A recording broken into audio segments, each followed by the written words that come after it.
Navy chief Trivedi साहब tarring personality हैं, बहुत एग्रेसिव हैं, डिस्ट्रॉयर उस पे काम कर चुके हैं, मिसाइल फ्रिगेट कमांड करी थी उन्होंने, एटसेट्रा। बहुत ही तजुर्बेकार अफसर हैं, वेस्टर्न नेवल फ्लीट के कमांडर रह चुके हैं। हमारे एयर चीफ हैं, air chief marshal AP Singh साहब, वो बहुत आउटस्पोकन हैं, बिल्कुल हिप से फायर करते हैं, एग्रेसिव हैं और अच्छे प्रोफेशनल हैं।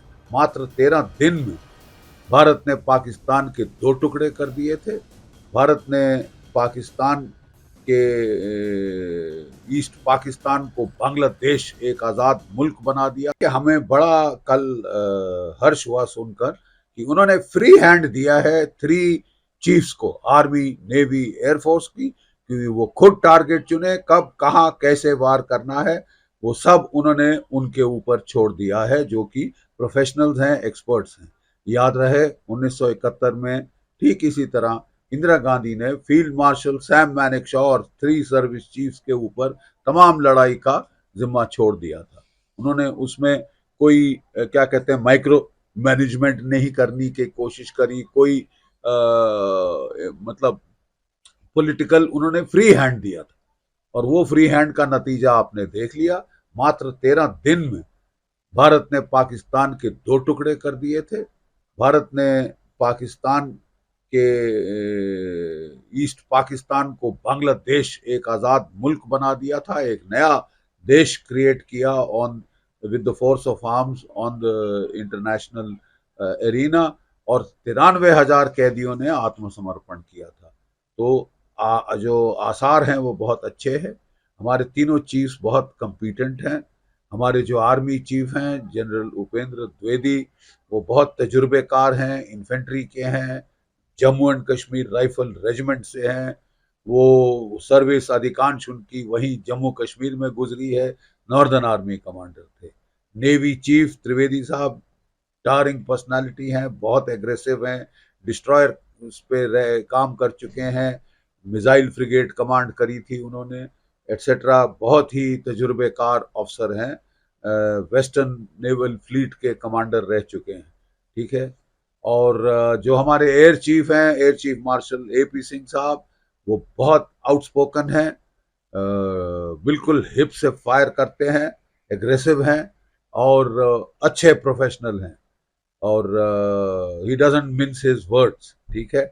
ये बहुत अच्छी एक तरीका, एक एक क्वालिटी है, जैसे सैम मैनेक्शॉ में हुआ करती थी। और बहुत तीनों चीफ बहुत आला और एक्सपीरियंस तजुर्बेकार हैं। हमें पूरा भरोसा है कि वो अच्छे फैसले लेंगे, अच्छी तरह से पाकिस्तान को ठोकेंगे। पाकिस्तान पे बिजली कड़कने वाली है।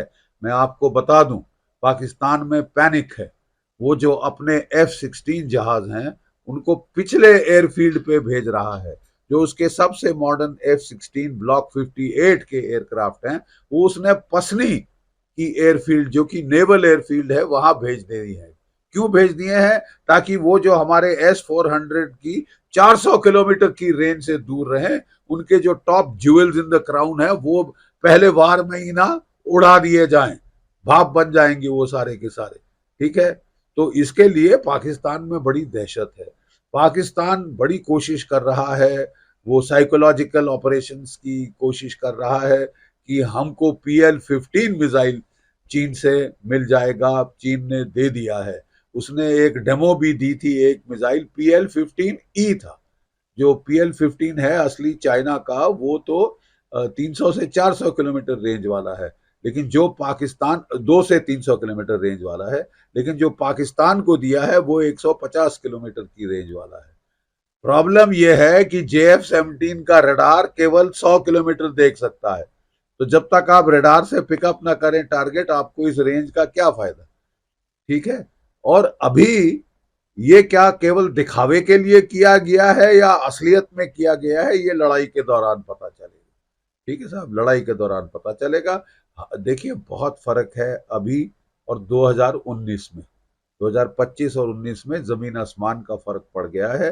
हमारी एयरफोर्स के पास, जैसे मैंने बताया, S-400 ट्रायम्फ रूस के सरफेस टू एयर मिसाइल्स हैं, जिनकी रेंज 400 किलोमीटर तक जाती है। यानी भारत में डिप्लॉय होके वो पाकिस्तान के जहाजों के पर खच्चे उड़ा सकते हैं जैसे वो अपनी एयरफील्ड से उड़ते हैं, एज दे टेक ऑफ।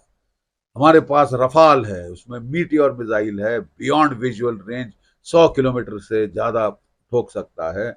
हमारे पास अस्त्रा 1, 2 और शायद 3 भी आने वाले हैं, जो कि 100 किलोमीटर के कहीं ऊपर मारक शक्ति रखते हैं। ठीक है, हमारे पास जैसे मैंने बताया रफाल फाइटर्स आ गए हैं, बियॉन्ड विजुअल रेंज मिसाइल्स आ गए हैं। तो बड़ा फर्क पड़ेगा लड़ाई के दौरान। तो जंगी आसार बढ़ चुके हैं। जंग के आसार तो अब साफ विदित है आपके सामने। It is self evident that there is likely to be a limited war.